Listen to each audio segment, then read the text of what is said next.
Membuat bata merah secara tradisional membutuhkan waktu yang cukup lama. Bayangkan saja, untuk menghasilkan 30.000 sampai 40.000 bata mentah yang siap dibakar, butuh waktu sekitar 1 bulan lebih. Sedangkan dengan beberapa mesin canggih ini, ratusan ribu bata merah bisa dihasilkan hanya dengan hitungan jam saja, dengan kualitas yang sangat baik. Bahkan dengan teknologi mesin canggih ini, telah memungkinkan pembuatan batu bata tidak hanya dari tanah liat saja, tetapi juga dari berbagai bahan lainnya. Dan inilah proses percetakan bata merah dengan mesin canggih, yang mungkin belum pernah kalian ketahui.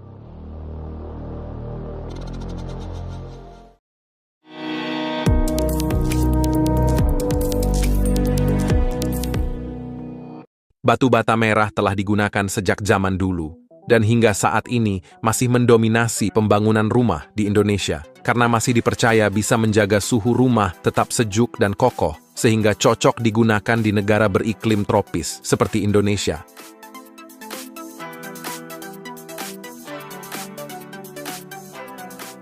Batu bata merah dibuat dari tanah liat yang dicetak menjadi bentuk persegi dan kemudian dibakar hingga berwarna merah atau matang.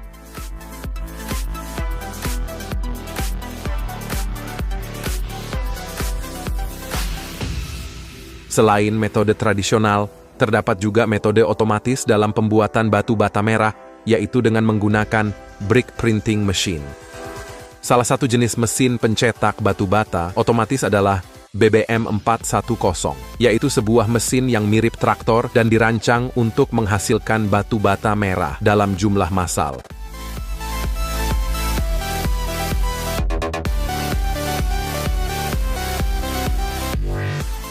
Kendaraan mesin BBM 410 ini dibuat di India dan dapat memproduksi hingga 25.000 batu bata dalam 1 jam.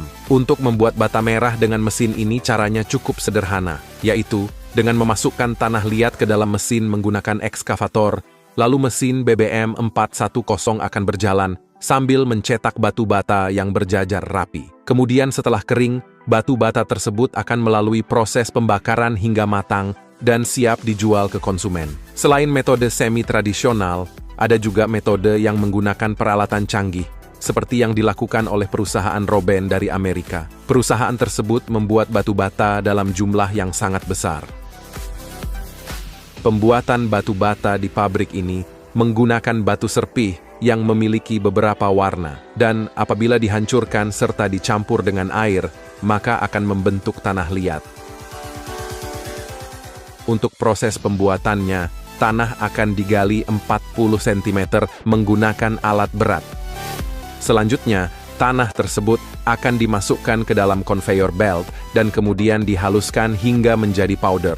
Powder tersebut kemudian masuk ke dalam pulp mill dan dicampur dengan air sehingga membentuk tanah liat. Berikutnya, tanah liat akan masuk ke dalam mesin vakum. Proses ini akan menghilangkan udara yang terjebak di dalam tanah liat selama proses pencampuran dengan air.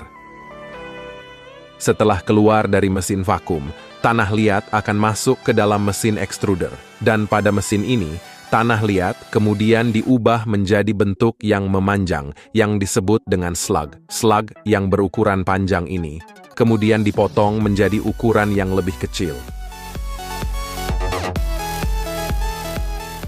Slug yang ukurannya tidak sama akan didaur ulang lagi untuk dijadikan slug baru secara otomatis. Proses selanjutnya adalah pengeringan. Tumpukan batu bata yang masih basah tersebut kemudian akan dikeringkan dalam mesin pengering selama 24 jam.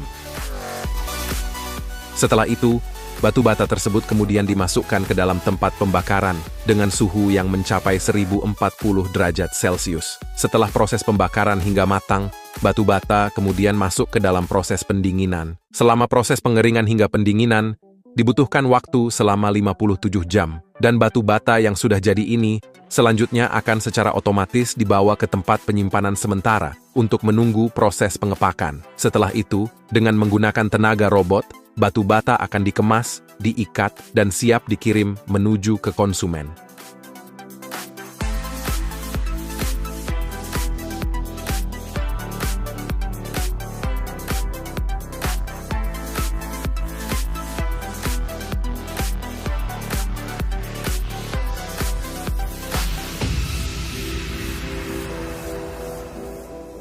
Selain proses percetakan bata merah, terdapat juga proses percetakan bata ringan dengan mesin modern. Bata ringan, atau yang juga disebut dengan autoclave aerated concrete, semakin banyak digunakan dalam industri konstruksi sejak tahun 1980-an karena karakteristiknya yang ringan tapi kuat. Selain dapat mengurangi biaya struktur bangunan, bata ringan juga dikenal memiliki sifat insulasi temperatur dan kedap suara. Bahan baku yang digunakan untuk pembuatan bata ringan ini adalah semen, batu kapur, pasir kuarsa, air, dan pasta aluminium sebagai bahan pengembang.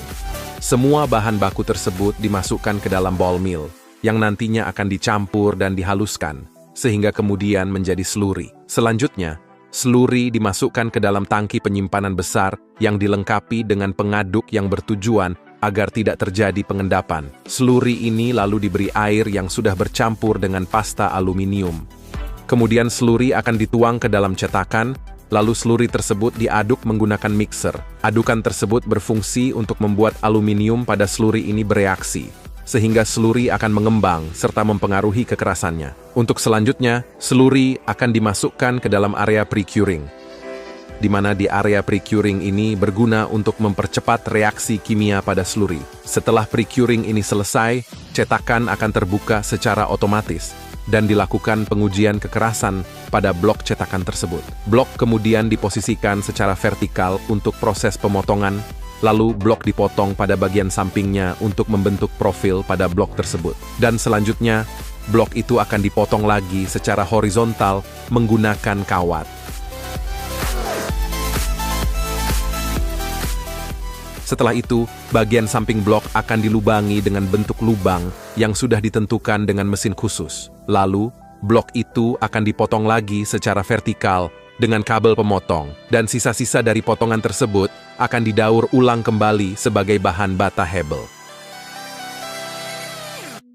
Selanjutnya, yaitu hasil potongan blok-blok tersebut, kemudian akan dimasukkan ke dalam mesin autoclave, dan di dalam mesin autoclave, blok itu akan diberi tekanan uap air panas dengan suhu tertentu. Dengan tekanan uap tersebut, blok ini akan bereaksi, dan hasil reaksi ini akan menghasilkan pori-pori yang di dalamnya berupa udara. Pori-pori inilah yang membuat material ini menjadi ringan, dan karena prosesnya ini menggunakan autoclave, sehingga blok tersebut disebut sebagai autoclaved aerated concrete block.